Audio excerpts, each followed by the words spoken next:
FEMA's Public Assistance Program. Through the years, FEMA, the federal, local, and state governments have made tremendous strides in their effort to help respond to disasters, recover from their impact, and also help mitigate future disasters that may occur. It's important to note that when a disaster first occurs, it is ultimately the responsibility of the local and state governments to provide initial relief to their affected citizens.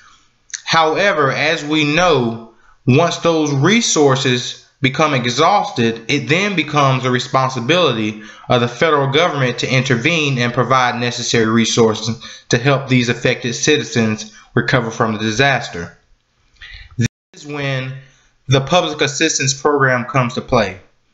This program was authorized through the Robert T. Stafford Disaster Relief and Emergency Assistance Act, and it was designed to assist state, local, and tribal governments and certain private nonprofit entities severely affected by a disaster.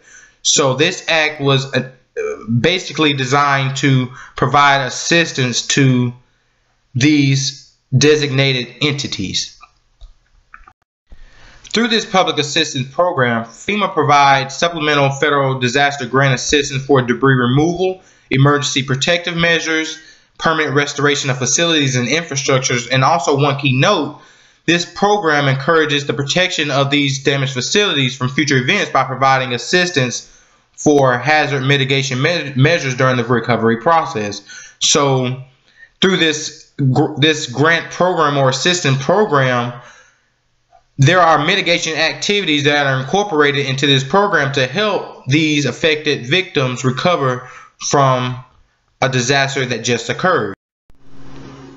The Public Assistance Program is based on a partnership between FEMA, state, and local officials, and some of the key players involved in this process include the sub-grantee, which consists of your local and your tribal governments, your grantee, which consists of your state or tribal government, and FEMA.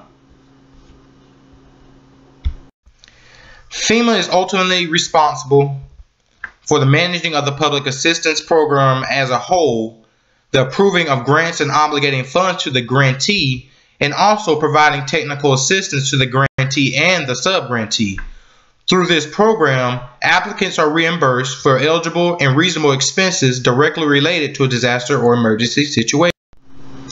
And one key thing to note about this public assistance program is that the Presidential Declaration initiates the process, and this program then provides the necessary resources to state and local efforts with technical assistance and grants to eligible applicants.